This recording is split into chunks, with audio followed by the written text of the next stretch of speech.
Itu keren. Kehidupan dalam rencana Tuhan.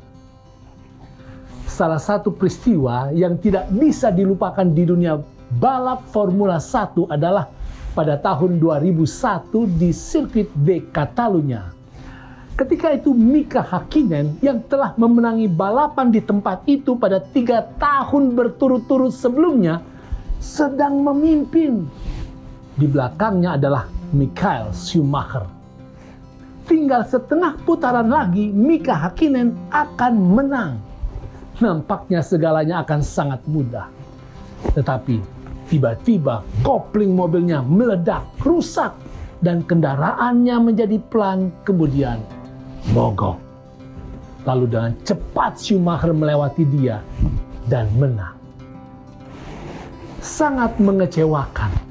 Sudah hampir tiba di garis finish, tetapi mogok, bahkan tidak meraih apapun, tidak menyentuh garis akhir sama sekali. Saudara, iman orang Kristen adalah sebuah perjalanan. Kita sedang semakin dekat kepada garis akhir. Kita harus pastikan bahwa iman kita tidak akan mogok. Sejak tahun 100 Masehi, artinya sekitar 2000 tahun yang lalu, Yesus sudah mendorong umatnya untuk jangan mogok iman. Ketika itu Yohanes yang kekasih tinggal satu-satunya murid Yesus yang masih hidup. Dia menjadi yang paling senior dari semua orang Kristen di zamannya. Meskipun sudah sekitar 70 tahun dari peristiwa penyaliban, kematian, kebangkitan, dan kenaikan Yesus ke surga, tidak ada tanda-tanda bahwa Yesus akan datang pada zaman itu.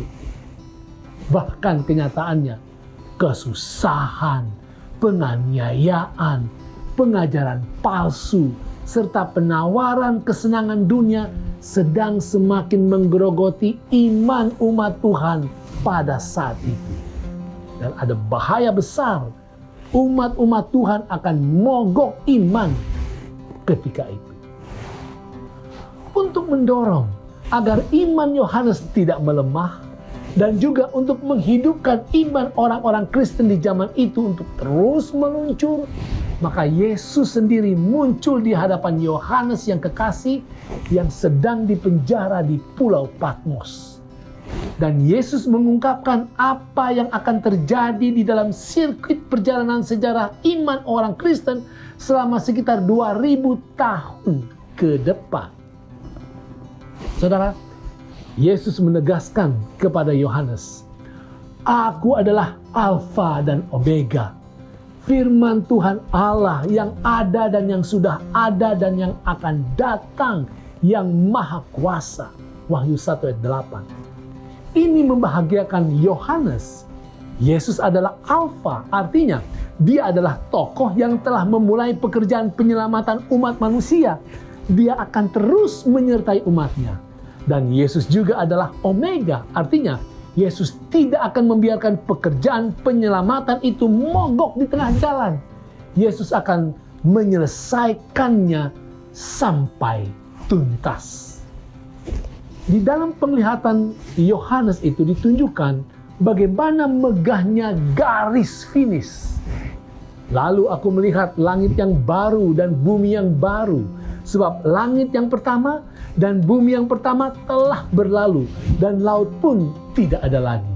Dan aku melihat kota yang kudus, Yerusalem yang baru turun dari surga, dari Allah, yang berhias bagaikan pengantin perempuan yang berdandan untuk suaminya.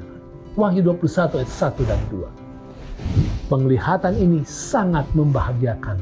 Oleh karena kita memiliki kepastian bahwa tidak akan sia-sia kesetiaan kita untuk terus melangkah maju.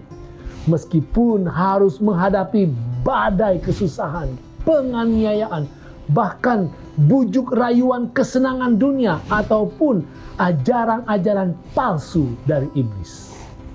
Saudara, kita hidup sudah jauh lebih dekat kepada garis finish itu. Kita sudah berada pada putaran terakhir. Periksa mesin iman kita. Pastikan tidak ada yang rusak oleh karena kesenangan dunia. Makanlah firman Tuhan setiap hari agar kita selalu kuat untuk melangkah maju.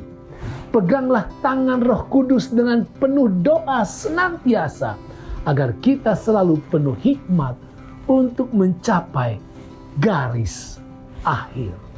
Puji Tuhan, itu keren.